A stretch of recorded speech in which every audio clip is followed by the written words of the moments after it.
Hi viewers, welcome to my channel Avani's world. శ్రీ విశ్వావసునామ సంవత్సరం ఉత్తరాయణం శిశిర ఋతువు మాఘమాసం కృష్ణపక్షం. ఈరోజు షష్ఠి శనివారం అండి. చిత్త నక్షత్రానికి అధిపతి కుజుడు. అలాగే ఈరోజు శనివారం చిత్త నక్షత్రం వచ్చింది అంటే ఈరోజు ఆంజనేయ స్వామి ముందు ఆవాల నూనెతో దీపాన్ని వెలిగించడం కానీ, వెంకటేశ్వర స్వామి ముందు దీపాన్ని పెట్టడం వలన అలాగే చాలా మంచి జరుగుతుంది. అదేవిధంగా ఈరోజు ఈ శనివారం చిత్తా నక్షత్రం కలిసి వచ్చిన రోజున భూ వ్యవహారాలకు సంబంధించి ఏదైనా విశేష పూజలు ఆచరిస్తే అది ఖచ్చితంగా విజయాన్ని పొందుతుంది. ఇక ఈరోజు శనివారం మనం వెంకటేశ్వర స్వామి నామస్మరణ చేద్దాం. ఓం వెంకటేశ్వరాయ నమః, ఓం వెంకటేశ్వరాయ నమః, ఓం వెంకటేశ్వరాయ నమః. ఇక ఈరోజు మంచి మాట, మనం జీవితంలో ఏ సమయంలోనైనా ఏ కాలంలో అయినా మనకు తెలిసిన వారు కానీ మన శత్రువులు కానీ అవమానిస్తూ ఉంటే మనం ఎంత ప్రశాంతంగా ఉంటాము అనేది, మనం ఎంత ఓపికతో ఎంత సహనంతో ఉంటాము అనేది ఏదో ఒకరోజు ఆ భగవంతుడు ఈ ప్రపంచాన్ని గెలిచే శక్తిని మనకి ఇస్తాడు. ఎవరో అవమానించారని మనం విపరీత కోపాన్ని తెచ్చుకొని గొడవలకు వెళ్ళకుండా ప్రశాంతంగా మన మనసును గెలిస్తే ఆ ప్రపంచాన్ని ఖచ్చితంగా మనము గెలుస్తాం. ఈ రోజుల్లో భార్య ఏదో అన్నదని, లేదంటే భర్త ఏదో అన్నారని, పిల్లలు ఏదో అన్నారని, లేదంటే అమ్మా నాన్న ఏదో అంటున్నారని చెప్పేసి విపరీతంగా కంట్రోల్ చేసుకోలేని కోపం తెచ్చుకోవడం, లేదంటే బాధపడడం లాంటివి చేస్తే అది ఖచ్చితంగా మీ వీక్నెస్సే అవుతుంది. మనం సహనంతో ఓర్పుతో ప్రశాంతంగా ఉంటే వాళ్ళకి అవమానం చెందేలాగా, మనల్ని ఎవరైతే అవమానించారో వాళ్ళకి అవమానం చెందే విధంగా మనం అభివృద్ధి అనేది చెందుతాం.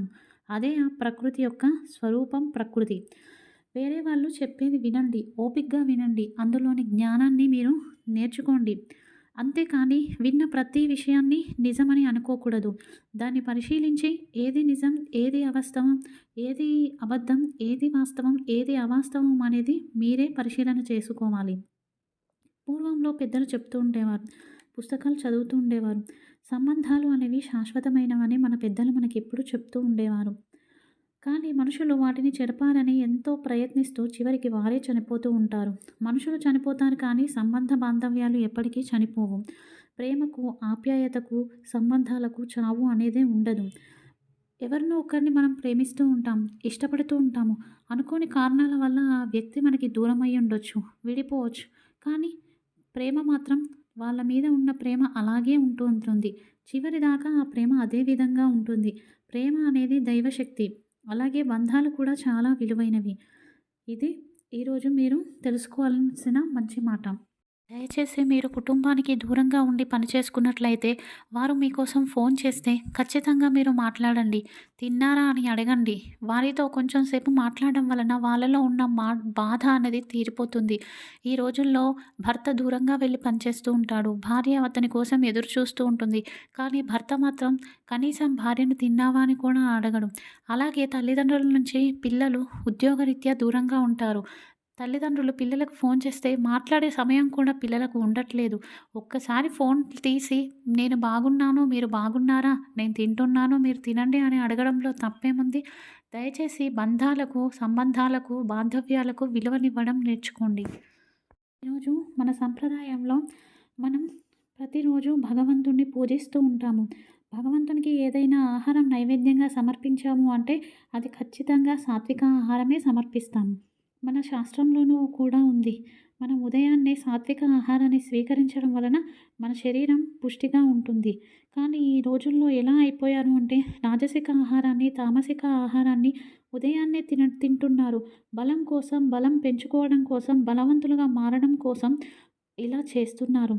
కానీ అలా మీరు ప్రతిరోజు రాజసిక, తామసిక ఆహారాలను స్వీకరించడం వలన మీకు బలం కాదు, అసలు మీ శరీరమే ఉండకుండా అయిపోతుంది. ఇది సైన్సే చెబుతుంది. లేచిన వెంటనే భగవంతుణ్ణి పూజించిన తర్వాత ఏదైతే ఆహారం నైవేద్యంగా సమర్పిస్తారో తదుపరి ఆహారాన్ని సేవించేవారు మంచిగా ఆరోగ్యంగా ఉంటారు. పూర్వంలో కొద్దిగా నెయ్యి, వేసి పెడుతుండేవారు. వారు గంజి సమర్పించుకున్న గంజి తిన్నా సరే నెయ్యి కలుపుకొని తినేవారు. ఇలా ప్రతిరోజు నెయ్యిని తినడం వలన ఆహారంలో కలుపుకొని బ్లడ్‌లో ఉన్న విష పదార్థాలనేవి ప్యూరిఫై అవుతాయి. ఇక ఉదయాన్నే గ్రీన్ లీఫీ వెజిటబుల్స్ తినేవారి శరీరం సులువుగా ఉంటుంది. అందరూ సాత్విక ఆహారాన్ని తినండి.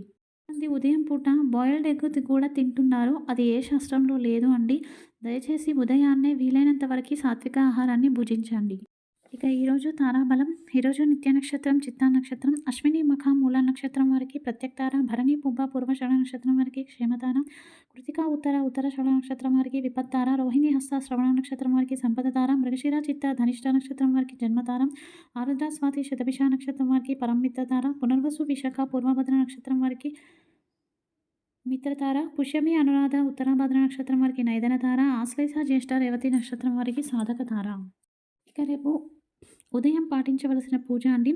రేపు నాగదేవతను ఎవరైతే పూజిస్తారో వారికి సంతానం అనేది కలుగుతుంది. ఇంట్లో నాగపడగ ఉన్న పూజించండి.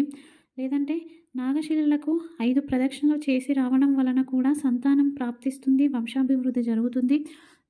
జాతకంలో ఏదైనా రాహు దోషాలు, కేతు దోషాలు ఉంటే తొలగిపోతాయి. రోజు సాయంత్రం పాటించవలసిన పరిహారం ఉండి, చాలామంది దీర్ఘకాలిక అనారోగ్య సమస్యలతో బాధింపబడుతూ ఉంటారు. ఆ వ్యాధులు తగ్గిపోయి ఆరోగ్యం బాగవడం కోసం, అలాగే అపవాదులు అవమానాల నుంచి విముక్తి కోసం ఈరోజు సాయంత్రం ఒక అరటి ఆకు పైన కానీ, లేదంటే 2 తమలపాకుల పైన కానీ ఎర్రటి పుష్పాల నుంచి వాటి మీద 2 ప్రమిదలను పెట్టి అరటినార వత్తులతో ఏ తైలంతోనైనా సరే దీపారాధన చేసి మహావిష్ణువును పూజించాలి.